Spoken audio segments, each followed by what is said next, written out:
दोस्तों बहुत ही बड़ी खबर देने जा रहा हूं जो कि भारत के पॉइंट ऑफ व्यू से बहुत अच्छी है।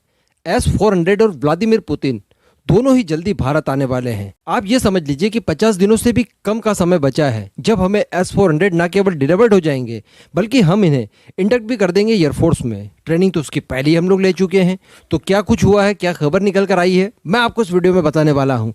बस वीडियो को एकदम इत्मीनान से एंड तक जरूर देखिएगा। और हाँ, नीचे कॉमेंट में आजकल आप लोग जय हिंद नहीं लिखते हैं तो लिख दीजिएगा प्लीज, है ना। तो आप सभी लोगों को दीपावली की हार्दिक शुभकामनाएं देते हुए मैं वीडियो को शुरू करता हूं। दोस्तों एक्चुअली मैंने आपको कल ही एक वीडियो बनाकर बताया था कि अमेरिका के ऊपर उल्टा प्रेशर डालने के लिए भारत के जो राजदूत मॉस्को में हैं, मिस्टर डी बाला वेंकटेश वर्मा जी, उन्होंने एक रूसी मीडिया हाउस को इंटरव्यू दिया। उन्होंने इस इंटरव्यू के दौरान ये कहा कि हम लोग अमेरिका के कितने भी करीब चले जाएं, कितने भी बड़े सहयोगी बन जाएं, लेकिन रशिया हमेशा हमारे लिए एक अच्छा दोस्त था, है और रहेगा। इतना ही नहीं, हम लोग डिफेंस के क्षेत्र में और बहुत सारा कॉपरेशन रशिया के साथ बढ़ाने वाले हैं। इवन उन्होंने तो 2021 से लेकर 2031 के बीच में किस किस तरह की टेक्नोलॉजीज ट्रांसफर होंगी, किस तरह का ट्रेड होगा, इकॉनमी, इसी के साथ साथ हथियारों का लेन देन, इन सब को लेकर यह एक्सपेक्ट किया कि काफ़ी अच्छे संबंध होने वाले हैं आने वाले 10 सालों तक रशिया और भारत के।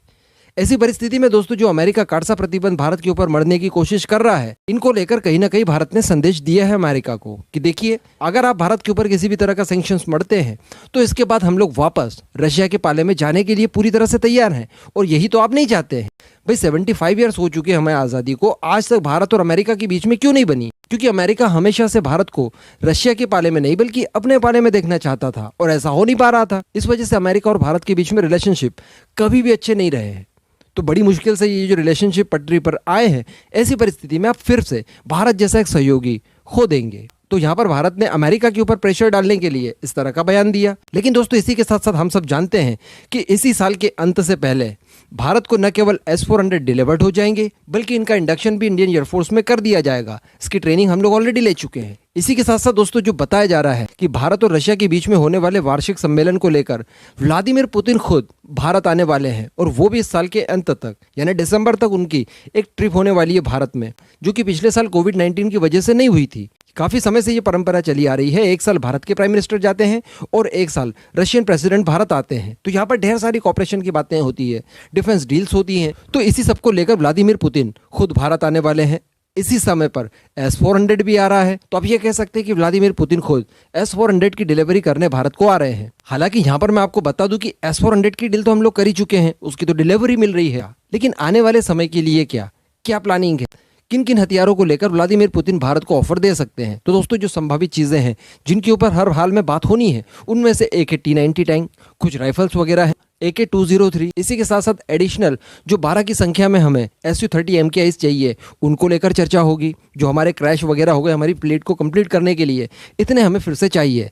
इसी के साथ साथ कुछ एडिशनल MiG-29, तो इनको लेकर भी बातचीत होगी। इसी के साथ साथ दोस्तों डेफिनेटली हर हाल में रशिया इस बात के लिए भारत को मनाने की कोशिश करेगा कि थोड़ी बहुत संख्या में ही, यानी 36 की संख्या में ही सही, Su-75 चेकमेट के लिए राजी हो जाए। आप जानते हैं कि भारत के लिए ही स्पेशली बनाया गया है। भारत जैसे कुछ और देश भी हैं, लेकिन भारत सबसे प्राइम कस्टमर रहने वाला है, ये रशिया एक्सपेक्ट करता है। तो यहाँ पर डेफिनेटली Su-75 के लेकर भी कोई ना कोई चर्चा व्लादिमीर पुतिन करेंगे ही करेंगे। और इसी के साथ साथ S-500, जी हाँ, S-400 से भी ज़्यादा ताकतवर है S-500। तो ऐसी परिस्थिति में ये दोनों ही चीज़ें भारत को ऑफर की जाएंगी, हर हाल में की जाएंगी। तो यहाँ पर उम्मीदें ये जताई जा रही है कि इस साल की सबसे बड़ी डिफेंस डील हो सकती है भारत और रशिया के बीच में। लेकिन यहाँ पर अमेरिका को भी कड़ा संदेश दे दिया है कि भैया रशिया को भी हम लोग छोड़ तो नहीं सकते आपके चक्कर में। और इसी के साथ साथ जो रशिया और भारत के बीच में कहीं ना कहीं एक तनाव सा महसूस कर रहे थे हम लोग 1.5-2 सालों से, वो तनाव भी यहाँ पर रिलीज हो जाएगा। डेफिनेटली पुतिन के विजिट के बाद ये प्रेशर कहीं ना कहीं रिलीज होते हुए हम लोग महसूस कर पाएंगे।